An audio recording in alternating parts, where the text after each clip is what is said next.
Hello everyone, welcome back to our channel. So if you new here, my name is Pooja and you watching me on UPSC with Pooja.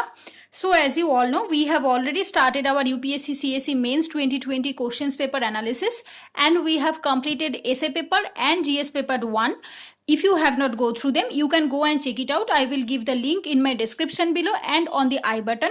And this is the part, you can say part 3, and that means GS paper 2 questions paper analysis. So in this video, we are going to deal with the GS paper 2 questions paper analysis. So here you can see the first 1 to 10 questions is from the 10 marks questions. That means 150 words you have to write it down, and the next 10 questions from 11 to 20 is from 15 marks. You have to write it down in 250 words. In this video, we are going to discuss each and every questions, how they have formed, and what is the type of the questions. That means from polity or governance or international relation. That means the subsections, or you can say the subject of the topic questions, and the easy, moderate and tough. How is the form of the questions? That means it is totally my opinion that it is according to me it is easy, according to me it is tough and moderate, because it can be different from the person to person. It is if you feel that, or you can say if you feel that it is moderate or tough, definitely it can be, but I am written here, it's totally my opinion. So before going to start this video, first I am going to discuss each and every questions and their source and their type, and obviously the role of the static portions and the current affairs portions in your GS paper 2 preparations. So starting with the questions number 1, you can see it is from the polity. The first questions, there is a need for simplification of procedure for disqualification of the persons found guilty of corrupt practices under the Representation of the People's Act comment. So it is easy according to me because the topic I have prepared. That's why it is easy. If you have not prepared them, definitely it can be moderate or tough according to you. From the polity, it is from the polity sections, and if you have read the Lakshmikant book, or you can say any of the polity book, then definitely you have gone through this topic, Representation of the People's Act 1950 and 51. This is the basic part, or you can say static part, you have to know this. But the main point of these questions is the simplification of the procedure. So first what you have to do, first you have to underline the important keywords in the questions. When you are giving your mains or when you are giving your mock test of mains paper, first you have to do the underline the important keywords, or you can say key topic of these questions, so that when you are writing your answers, one thing is in your mind that I have to write it down on this topic more. Right, I have to focus on this area. So here they have asked the questions, that means the simplification of the procedures of disqualifications of the persons in the RPA Act. So you have to comment on that and what do you think on it. So you have to write it down in 150 words. So the first thing is that you have to know the basic, or you can say static portions, but the main questions from this is current affairs, which are you have to make your notes from the editorial sections or Rajya Sabha TV big picture. So here is the importance of the newspaper, monthly magazine, and the you can say any current affairs related videos and the Rajya Sabha TV videos, because most of the paper, after completing 20 questions, you will get to know that the each and every questions, not a single questions directly from the static portion, each and every question directly or indirectly from the current affairs. Then the next questions from governance. From the governance, recent amendments to the Right to Information Act will have the profound impact on the autonomy and independence of the Information Commission. Discuss. So it is also easy according to me because I am much confident, or you can say familiar with this topic. RTI Act governance, this is from the second ARC report, you will get the RTI. So you have to know the basic. This is the first thing, but because when you start an answer, or you can say when you start a writing of the, you can say introduction, you have to give some static portions, because it's you can say without knowing the basic, or without knowing the static portions, you cannot substantiate your answers only by giving the current affairs examples, right? So you need both the things, that means static one and the current affairs one.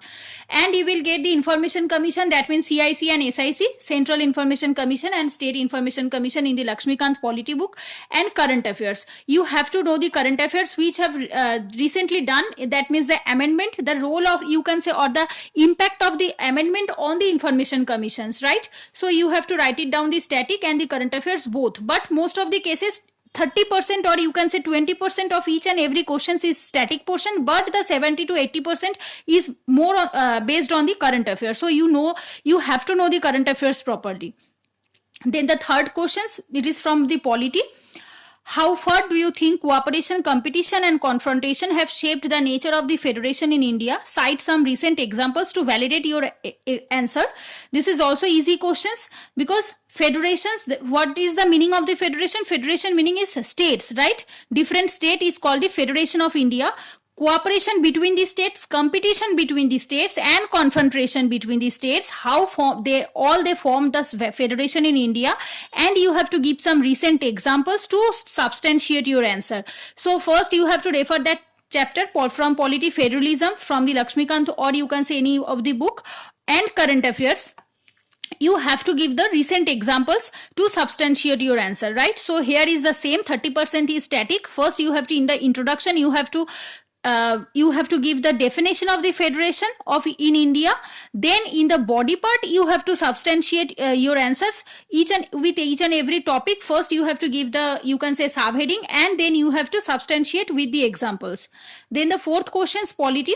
The judicial systems in India and UK seem to be converging as well as diverging in recent times. Highlight the key points of convergence and divergence between the two nations in terms of their judicial practices. It is moderate. Why it is moderate? Because it is, according to me, it is moderate. I am not so much familiar with the judicial systems of UK. Only I am familiar with the judicial systems of India. But the topic is from the comparison of Indian constitutions with the other nations. You will get this topic in the UPSC main syllabus. So here one thing you have to know, that UPSC asked questions only from their syllabus, not from the out of the syllabus. The topic is included in the syllabus, but the topic is from the current affairs. You have to know these things, that the topic is from the current affairs, from the syllabus, but you have to prepare it not only from the static but also from the current affairs point of view. So here is the key words, you can say convergence and divergence of the Indian judicial and UK judicial system. The meaning of the convergence, you can say merger or you can say consolidation is called convergence, right? This is called convergence, and this is called divergence.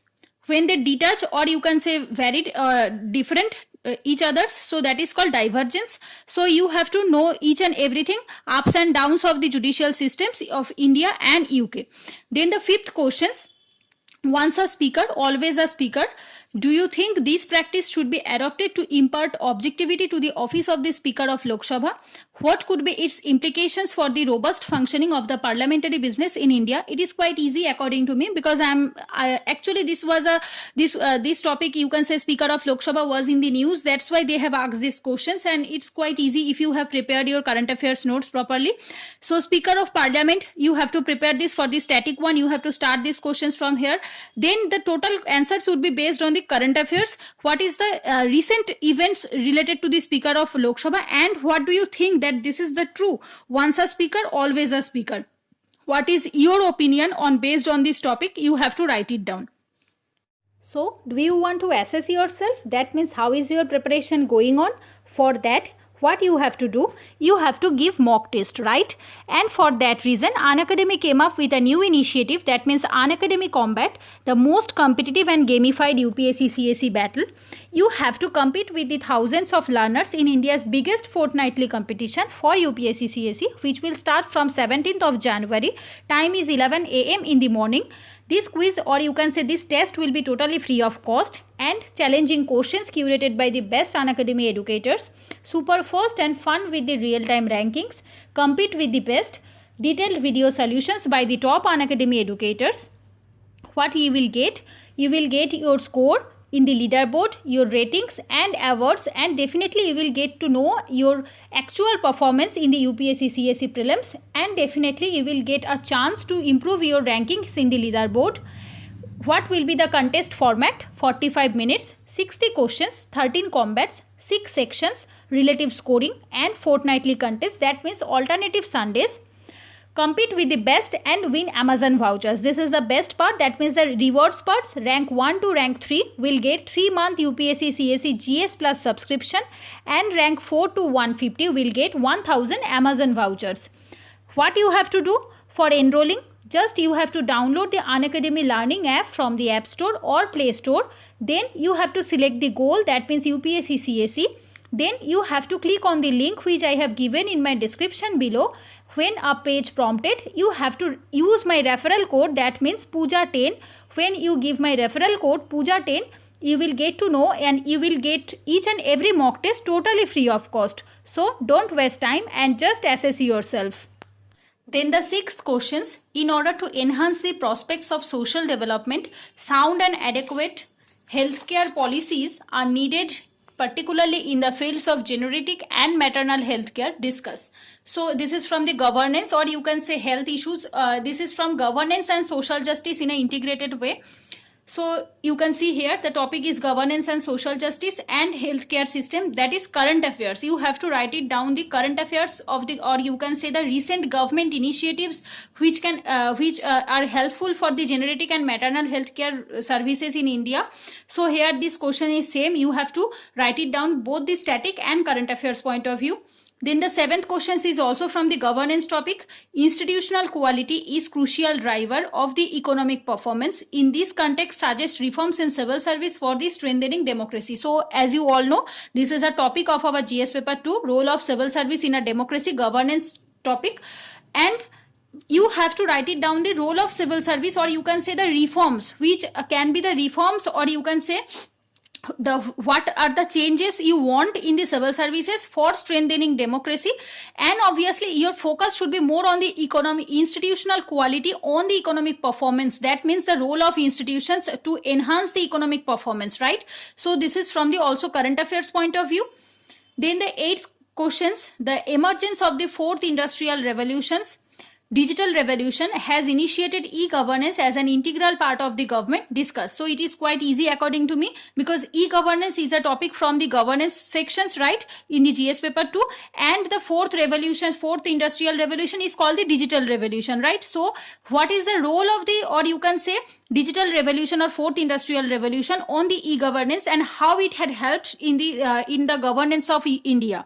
So you have to write it down on the 150 words on this topic, and you have to take help from the static and the current affairs, because each and every question needs current affairs examples to substantiate your answers. You have to give the recent events which are running for the digital revolution, or you can say the civil service reforms, each and everything. Then the ninth question, it is also from the governance topic. Critically examine the role of WHO in providing global health security during the COVID-19 pandemic. It is also easy because you are since last 1 year you are preparing the COVID-19 properly. If you are giving your mains, or you can say if you have giving your prelims also, you have properly prepared the topic COVID-19 and the role of the WHO. So you will get this topic totally on the current affairs bit, but the topic is from the governance health issues. This is the main topic of the UPSC syllabus, but the answer should be more on the totally current affairs, because COVID-19 is a current affairs topics, right? Then the 10th questions. So here you can see I have first written the 11 and the 10. There was some problem, and the 10th question here is Indian diaspora has a decisive role to play in the politics and economy of America and European countries. Comment with examples. So it is quite easy. Reason is that it is from the international relation, and Indian diaspora is a topic from the GS paper 2 from the international relation, and you have to write it down with the current affairs to substantiate your answers. That means the role of Indian diaspora in the America and European countries to enhance their politics, or you can say the economy, right? So you have to write it down, these questions.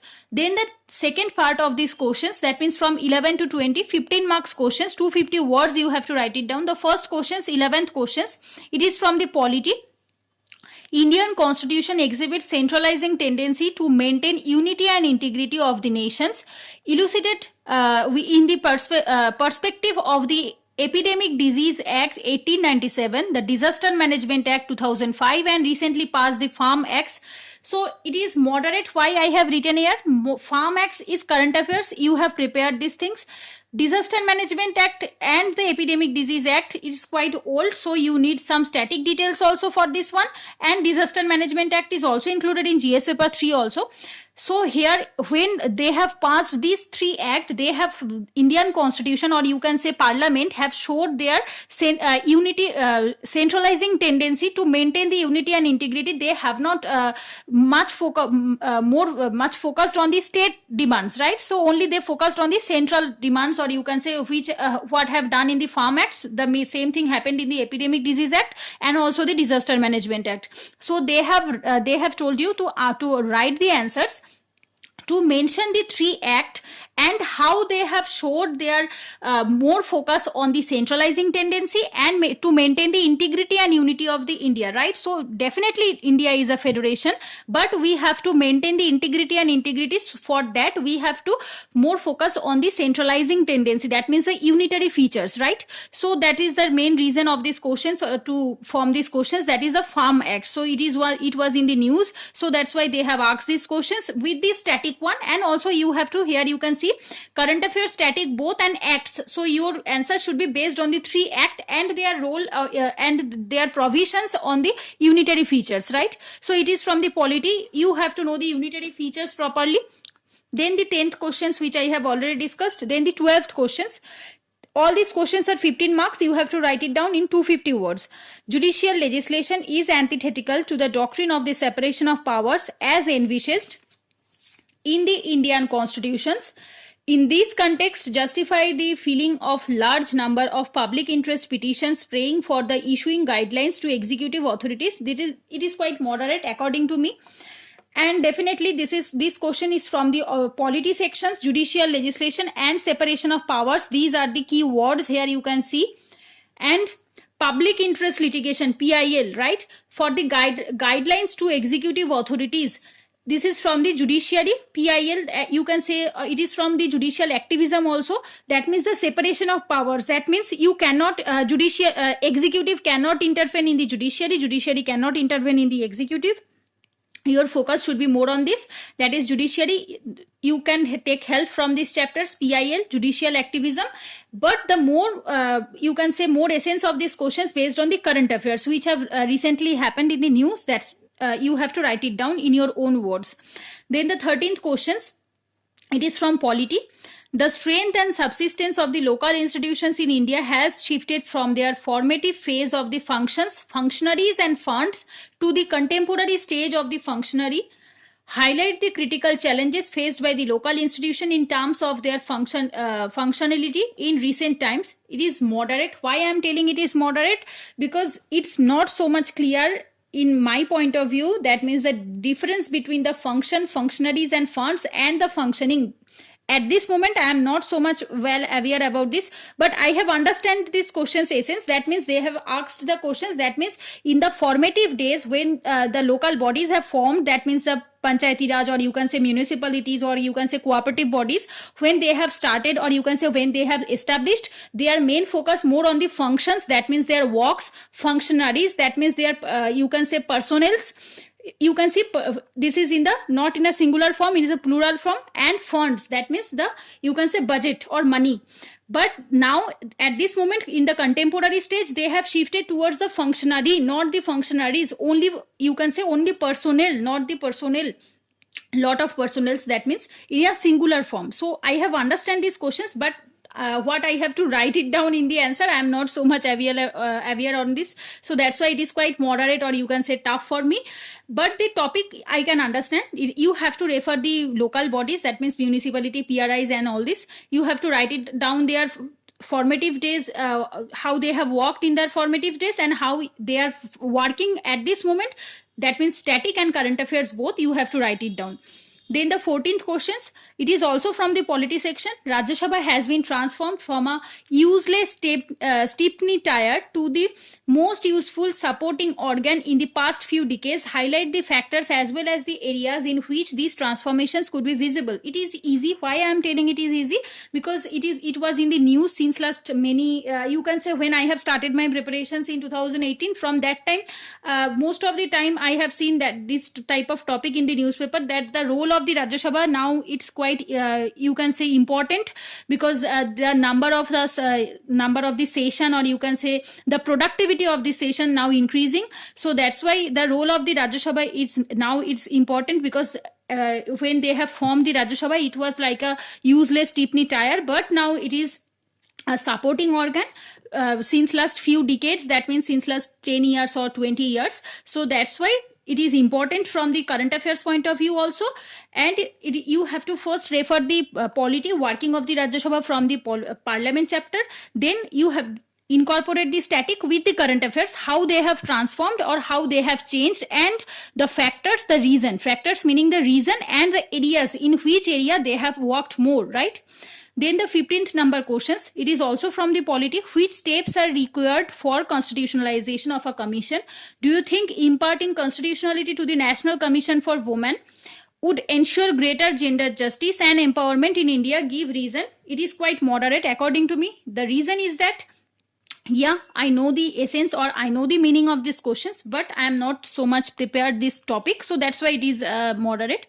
Which steps are required for constitutionalization of commission, right? So as you all know, National Commission for Backward Classes, it was a non-constitutional body, but in 2019 it have get the constitutional status. So you can take the notes of that one to write your answers, that if when we are transform something from the non-constitutional body to a constitutional body, what are the steps we have to follow. So for that you can take constitutional bodies chapter or amendment chapter to take help from that chapter for the static one. Then the next topic is, do you think that means if you can say National Commission for Women would get the constitutional status, then it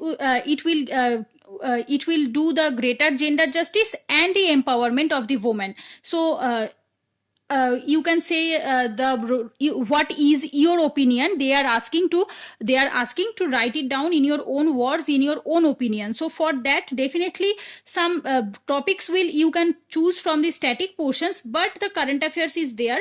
That means or you can say your opinion is there, not exactly the current affairs, or you can say not exactly the static portions. It is more on the opinion based, right? It is more on the opinion based questions. That is, what is your opinion, what is your suggestions. Then the 16th questions, the incidence and intensity of a poverty are more important in determining the poverty based on income alone. In this context, analyze the latest United Nations multi-dimensional poverty index report. So it is also moderate. Why it is moderate? Because I am not so much prepared in this topic now.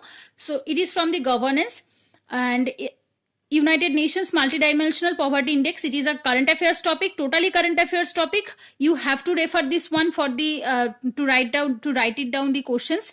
But your focus should be more on the incidence and intensity of the poverty of the income. That means when you are determining the poverty, don't determine it only on the income. Rather, you have to take the incidence and intensity of the poverty properly. You can say in a broader sense, only income is a narrow sense. So your focus should be more on the broader sense to determine the income. So to determine the poverty. So you have to write it down on the based on the United Nations Multi-Dimensional Poverty Index report, and you have to focus on the how to reduce the poverty, right? So these are the 16th questions. And then the 17th questions, this is also from governance. Microfinance as an anti-poverty vaccine is aimed at asset creation and income security of the rural poor in India. Evaluate the role of the self-help group, that means SHGs, in achieving the twin objectives along with empowering women in rural India. It is easy because I have prepared this topic, that's why it is easy. Microfinance, that means each and every level of our country will get the will access the financial scheme, or you can say can access the each and every government benefits. That is called the microfinance as an anti-poverty schemes. That vaccine, anti-poverty vaccine, that means it will work against the poverty. That's why it is anti-poverty vaccine. It will create asset, it will create income, and it will create empowering women. So twin objective, that means the first objective is that asset creation and income. The second objective is empowering women in rural India. So these are the twin objective. First you have to underline these keywords and you have to identify the twin object. What are the twin objectives? Then the role of the SHGs, that means the self-help group. how they can help in this asset creation and income in rural India and empowering women. So for that, there is a topic, role of SHG in the governance. If you have prepared these topics for the static one, definitely you can write this answer properly, and you can take help from the current affairs which are in the news related to SHGs, or you can say for the microfinance initiatives which government have taken some initiatives. So you can refer that one, but most of the answer you can take help from the SHG, or you can say role of SHG to deal with this to achieve the twine objectives, right? Then the 18th number questions, it is also from the governance. National Education Policy 2020 is in conformity with the Sustainable Development Goal for 2030. It intends to restructure and reorientate education system in India. Critically examine the statement. So first thing is that it is easy. Why it is easy? Because it was in the news. National Education Policy, NEP Policy 2020, it was very much important for the UPSC prelims and mains both. With the Sustainable Development Goal for 2030, you have to write it down the answer. That means how NEP policy and Sustainable SDG 4 can be interrelated to help, you can say, to restructure and reorientate our education system in India. You have to critically examine these statements. With it is totally, you can say, it is from the social justice, or you can say governance topic, but it is totally from the current affairs point of view. But yes, definitely SDG 4 you can get it in static book also, but most of the answers would be based on the NEP 2020 and SDG 4, how they can incorporate each others. So that's why it is more on the current affairs based. Number 19, it is from the international relation. Quadrilateral security dialogue, that is Quad, is transforming itself into a trade bloc from the military alliance in present times discussed. So it is easy. Why it is easy? Because it is always in the news. You can say Quad country. What are the Quad countries? That means India, US, Australia, Japan. So these four are the Quad countries. They were military alliance. Now they have transformed into a trade bloc also. So what are the implications, or you can say what are the you can say the transforming result, right? So after from the previous stage to the new stage, what are the implications, or what are the works which they have done? So you have to discuss in your own language, own words. So Quad is an international relation topic. It is also in the static portion, and current affairs always in the news. So you have to refer the current affairs and static both. Then the 20th and the last topic, what is the significance of the Indo-US defense deals over the Indo-Russian defense deals? Discuss with the reference to stability in the Indo-Pacific region. It is moderate. Why it is moderate? Because I am not so much prepared this topic, that's why it is moderate, but definitely it can be easy for you. Indo-US defense deals and Indo-Russian defense deals. That means what is the significance of the Indo-US defense deals on the, or you can say over the Russian? What is Indo-US? That means India and US defense deals and Indo-Russians defense deals, and how it can help to stabilize the you can say Indo-Pacific regions, right? So that's why you have to write it down. It is totally based on the current affairs and international relation current affairs, because Indo-US defense deals is in the current affairs, Indo-Russian is in the current affairs, and Indo-Pacific region stability is in the current affairs. So that's why your answer should be more based on the totally current affairs. But definitely if you have read this topic in the static portion, you can use that knowledge in the introduction and the conclusion also. So these are the overall discussions we have completed. Now you can see from polity 9 questions, governance 8 questions. So here when I have written down the governance, it is included the social justice also, and international relation 3 questions, and easy according to me 13 questions, moderate according to me 7 questions. So as you can see, all are needed current affairs data directly or indirectly. I have already discussed in the first that after completing all the questions, you will get to know that each and every questions required current affairs. So for the GS paper 2 and GS paper 3, we will discuss in our further video, in our next video for the GS paper 3. But in this video, you can see that GS paper 2 requires 80% of the paper based on the current affairs, which I have already told you since last 1 or 2 years, because for that newspaper editorial analysis is very much important. Rajya Sabha TV big picture is very much important to form your opinion on a particular topic, and self-analysis. After watching, or you can say after reading one topic from the newspaper or after watching any topic discussion in the Rajya Sabha TV. So you have to discuss with yourself. That means self analysis. It is very much important to write a good answer in GS paper 2. So all these things are my observation. Here I am not telling that I have given mains, or here I am not telling that I have qualified mains, but it is totally my observations and my you can say approach which I am following, or you can say which I feel that it can be give some benefit to me. So that's why I'm just sharing with all of you. So if you feel that you will take it, otherwise you can choose your own strategy. You are always welcome. So that's it for today's video. In our next video we will discuss the GS paper 3-1 and then we will cover the GS paper 4, and like this we will cover each and every mains paper of 2020. So if you feel that this video series is beneficial, please do let me know in the comment section. Your comments gives me some motivation to do my work. And thanks for watching. Take care. Goodbye.